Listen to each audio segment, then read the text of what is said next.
ఇతర పార్టీల నాయకులను కాంగ్రెస్లో చేర్చుకోవాల్సిన అవసరం లేదని ఎమ్మెల్సీ జీవన్ రెడ్డి అంటున్నారు. ఎమ్మెల్సీ పదవికి రాజీనామా చేసినా కాంగ్రెస్ పార్టీలోనే తాను కొనసాగుతానని జీవన్ రెడ్డి తెలిపారు. అధిష్టానం నిర్ణయాన్ని తాను వ్యతిరేకించడం లేదని, విభేదిస్తున్నానని స్పష్టం చేశారు. తాను ఎలాంటి మంత్రి పదవి ఆశించడం లేదని, తనకు పదవులు కొత్త కాదని అంటున్న జీవన్ రెడ్డితో మా ప్రతినిధి విశాల్ ఫేస్ టు ఫేస్. రాజీనామా అంశం ప్రస్తుతం తెలంగాణలో హాట్ టాపిక్గా మారింది. ప్రస్తుతం మనతో పాటు ఎమ్మెల్సీ జీవన్ రెడ్డి ఉన్నారు. వారిని అడిగి తెలుసుకుందాం. సార్, మీ రాజీనామా చేసేంత వరకు మిమ్మల్ని తీసుకెళ్లాల్సిన అంశాలు ఏంటివి? ఎందుకు మీరు రాజీనామా వైపు వెళ్లాల్సి వచ్చింది? రాజీనామా చేసిన తర్వాత పార్టీ అనేది ఉన్నది, పార్టీలో కొనసాగుతానని చెప్పని కూడా చెప్పాను. నేను దానికి అనుగుణంగా ముందు పోతా. పార్టీ ఆలోచన విధానాలు ప్రజలకు చేరవేయడానికి, పార్టీ బలోపేతానికి కృషి చేస్తాను.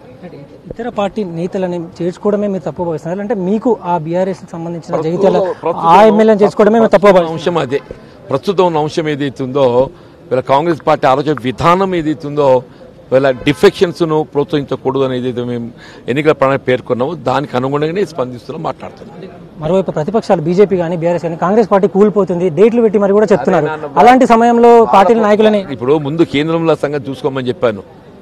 కాంగ్రెస్ పార్టీ రాష్ట్ర సుస్థిరంగా ఉన్నది, 65 మంది సభ్యులు ఉన్నారు. ఎంఐఎం బీజేపీతో కలిసి ప్రయాణం చేసే అవకాశం లేదు.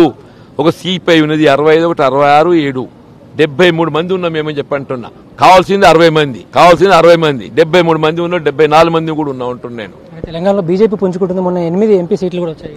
అంటే నేను చెప్పేదే చెప్తున్నా బాబు. ఎప్పటికి ఏదైతుందో రాజకీయంగా యాంటీ ఇన్కంబెన్సీ ఓటు పోలరైజ్ కాకూడదు. వీళ్ళ ప్రత్యర్థి పార్టీలు ఎంత ఎక్కువ సంఖ్యలో ఉంటే అధికార పార్టీకి అంత అడ్వాంటేజ్. వీళ్ళ ప్రత్యర్థి పార్టీలను ఏదైతుందో నువ్వు పరిమితం చేస్తే ఓటు పోలరైజ్ అవుతుంది. వీళ్ళ బీఆర్ఎస్ అనేది కనుమరుగైతే వాట్ విల్ హ్యాపెన్? ఓటు ఏదైతే రివర్స్ పోలరైజ్ అయ్యి బీజేపీ మరింత బలపడే అవకాశం ఉంటుంది. ఆ అవకాశం స్కోప్ ఇవ్వకూడదు మనం.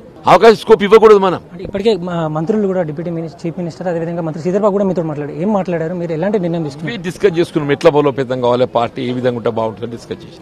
అంటే మీరు రాజీనామా చేస్తే అంటే మీరు టీచర్ ఎమ్మెల్సీగా కూడా ఎన్నికయ్యారు. నిరుద్యోగులకి వీళ్ళకి అన్యాయం జరిగే అవకాశం లేదు. ఎట్లా అవుతుంది బాబు? నేను 5 సంవత్సరాలు వాళ్ళ కోసం పోరాటం చేశాను. నేను నాకు అటువంటి ఒక తప్పుడు ఆలోచన ఉన్నట్టయితే ఆనాడే అధికార పార్టీ చేరటం. I was loan member at that time. నేను ఏదైతే ఒక ప్రశ్నించే గొంతుకగా పట్టభద్రుల సమస్యల పరిష్కారం కొరకు నిలబడి పోరాటం చేసే ఒక భావనతోని నాకు అవకాశం ఇచ్చిండ్రు.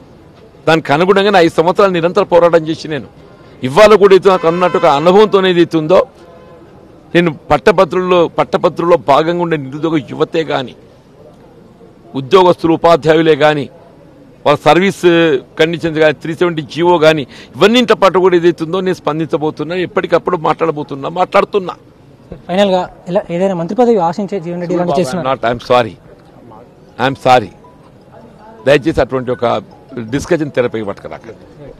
ఇలాంటి మంత్రి పదవులు ఇలాంటివి తనకు పదవులు కొత్తవి కాదు. అదేవిధంగా మంత్రి పదవి ఆశించి తాను ఇలాంటివి చేయట్లేదని, కేవలం ఇతర పార్టీ ఎమ్మెల్యేలను కాంగ్రెస్ పార్టీలోకి చేర్చుకోవడం వల్ల కార్యకర్తల్లో కూడా మనస్పర్ధలు ఇలాంటివి కూడా వచ్చే అవకాశం ఉంది. అదే దాని వల్ల కాంగ్రెస్ పార్టీకి నష్టం జరిగే అవకాశం ఉందని కూడా ఎమ్మెల్సీ జీవన్ రెడ్డి అంటున్నారు. జానకితో విశాల్, స్వతంత్ర న్యూస్.